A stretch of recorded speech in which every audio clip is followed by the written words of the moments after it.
Break के बाद आपका एक बार फिर से स्वागत है। कांग्रेस ने विधानसभा चुनाव के लिए सिरमौर जिले में भी कसरत करना शुरू कर दिया है। शिमला संसदीय क्षेत्र के पार्टी पर्यवेक्षक अजय यादव, जो हरियाणा सरकार में वन मंत्री है, ने पांवटा साहिब में कार्यकर्ताओं एवं नेताओं के साथ बैठक कर क्षेत्र की राजनीतिक स्थिति का जायजा लिया। उन्होंने पार्टी के लगभग आधा दर्जन नेताओं के साथ अलग अलग बातचीत की। इस दौरान पीसीसी सदस्य अनिरुद्ध सिंह नोटी पिछले विधानसभा चुनाव में पार्टी के प्रत्याशी रहे किनरेश जंग, हरप्रीत और दपेंद्र सैनी ने टिकट की दावेदारी भी पेश की। कांग्रेस ने विधानसभा चुनाव के लिए सिरमौर जिले में भी कसरत शुरू कर दी है। पार्टी पर्यवेक्षक अजय यादव ने पांवटा साहिब में कार्यकर्ताओं एवं नेताओं के साथ बैठक कर क्षेत्र की राजनीतिक स्थिति का जायजा लिया। इस दौरान पीसीसी सदस्य अनिरुद्ध सिंह नोटी, किनरेश जंग, हरप्रीत और तपेंद्र सैनी ने टिकट की दावेदारी भी पेश की। शिलाई के विधायक हर्षवर्धन चौहान भी इस दौरान वहां मौजूद थे। कांग्रेस पर्यवेक्षक रेणुका और पच्छाद विधानसभा क्षेत्रों के कार्यकर्ताओं के साथ भी बैठक करेंगे। जो अपने कार्यकर्ता हैं यहाँ के, जो पांवटा साहब के और शिलाई के, उनके विचार उनसे बात करने आया था और मुझे लगा कि यहाँ पर जो है कांग्रेस की जो है बहुत अच्छी इमेज है और आज के दिन लोग चाहते हैं कि कांग्रेस का सरकार दोबारा बने और जो मौजूदा सरकार है उसके प्रति लोगों में काफ़ी रोष है। उसका फाइनल करना सेंट्रल इलेक्शन कमेटी होती है, प्रदेश इलेक्शन कमेटी होती है, वो फैसला करते हैं और इस बार हम कोशिश करेंगे जल्दी फैसला हो। सतीश शर्मा, 7C हिमाचल आजकल, नाहन। चंबा के पर्यटक स्थल खजियार से रेहड़ी फड़ी वालों को खदेड़ने से इनके सामने रोजी रोटी कमाने का संकट पैदा हो गया है। अवैध पैराग्लाइडिंग से लोगों की जान को खतरा देख प्रशासन ने यहां पैराग्लाइडिंग वालों को हटाया, वहीं उसका डंडा इन फड़ी वालों पर भी चला। खजियार में 85 लोग रेहड़ी फड़ी का कारोबार कर रहे थे। इससे जहां इनको 2 जून की रोटी मिल रही थी, वहीं यहाँ आने वाले पर्यटकों को भी खाने पीने की वस्तुएं आसानी से मिल रही थी। खजियार में चल रही अवैध पैराग्लाइडिंग की मार यहाँ रेहड़ी फड़ी वालों पर भी पड़ी है। अवैध पैराग्लाइडिंग से यहाँ कई पर्यटक चोटिल हो चुके थे।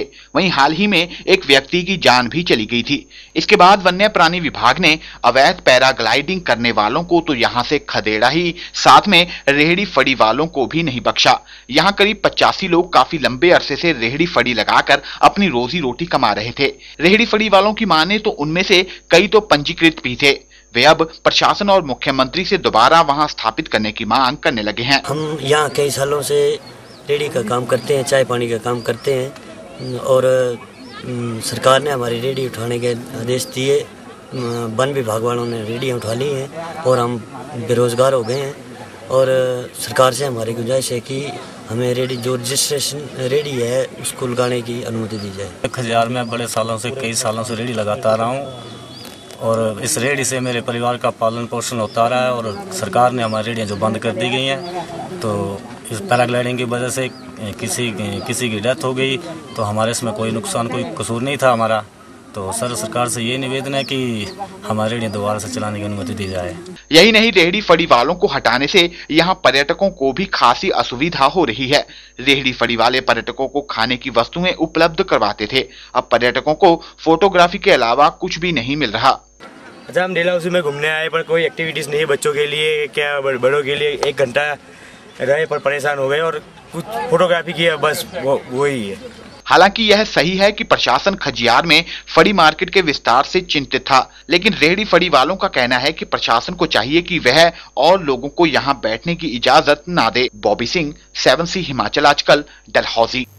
प्रदेश में थायराइड बीमारी घातक रूप धारण करने लगी है। इस बीमारी की चपेट में हर साल सैकड़ों लोग आ रहे हैं। बड़ों के साथ साथ बच्चों में भी थायराइड बीमारी के लक्षण पाए जा रहे हैं। इस बात का अंदाजा आईजीएमसी के आंकड़ों से लगाया जा सकता है। अस्पताल में जनवरी 2012 से लेकर अब तक थायराइड से पीड़ित करीब 600 मरीज आ चुके हैं। इस बढ़ते आंकड़े से अस्पताल के चिकित्सक भी हैरान है। चिकित्सकों के मुताबिक थायराइड ग्रंथि के कम या ज्यादा हार्मोन बनाने से थायराइड की समस्या होती है।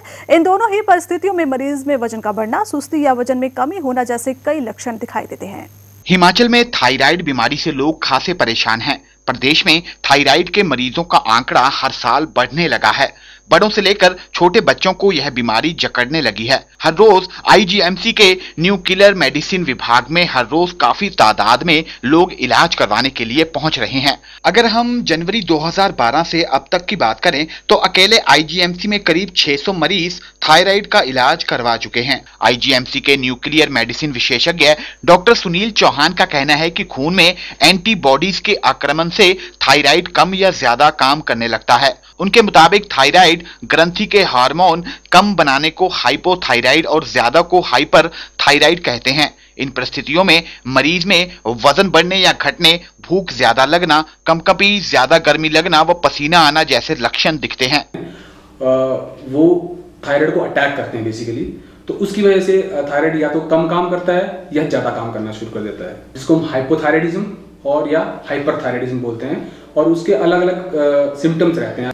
मोटे तौर पे अगर हाइपो है, कम काम कर रही है थायराइड, तो जनरली पेशेंट हमारे पास वेट गेन, वजन बढ़ रहा है, सुस्ती रहता है, मुंह में सोजिश आता है सुबह सुबह, या कई लोग बोलते हैं कि ठंड बहुत ज़्यादा लग रहा है कंपैरेटिवली लास्ट ईयर से, बाल झड़ रहा है। ऐसे जो कॉमन फीचर्स लेके आते हैं। और जब थायराइड ज़्यादा काम करता है, जिसको हाइपरथायराइडिज्म बोलते हैं, उसमें वेट लॉस, जैसे पेशेंट का पिछले 2-3 महीनों में, 1 साल में काफ़ी वेट लॉस हो गया, थोड़ा नर्वस रहता है पेशेंट, कई लोगों का आंख बाहर आ जाता है, कपकपी होता है, जैसे हाथ कांपते हैं, पैर कांपते हैं, या बहुत ज़्यादा गर्मी लगना, पसीना ज़्यादा आना, या बहुत ज़्यादा भूख लगना। तो जनरली ये हाइपरथायराइडिज्म, ज़्यादा थायराइड के काम करने के सिम्टम्स हैं। विशेषज्ञ के अनुसार हाइपरथायराइड ज्यादा हानिकारक होता है। इसका हृदय हड्डियों पर ज्यादा असर पड़ता है। उनके अनुसार महिलाओं में हाइपोथायराइड की अधिकता रहती है। हम हाइपरथायराइड वाले पेशेंट को हाइपोथायराइड करते हैं, क्योंकि हाइपरथायराइडिज्म ज्यादा खतरनाक है। इसका हार्ट पे इफेक्ट होता है, इसका हड्डियों पे इफेक्ट आता है। तो उसको हम हाइपो करते हैं, जो कि कम काम करती है थायराइड, जो कि हम आराम से मैनेज कर लेते हैं। हाइपोथायराइडिज्म जिसको बोलते हैं, वो औरतों में ज़्यादा पाया गया है। और जो हाइपर जिसमें ज़्यादा काम करता है थायराइड, वो थोड़ा सा आप बोल सकते हो कि मेल्स में, मर्दों में थोड़ा ज़्यादा पाया गया है। नीरू शर्मा, 7C हिमाचल आजकल, शिमला।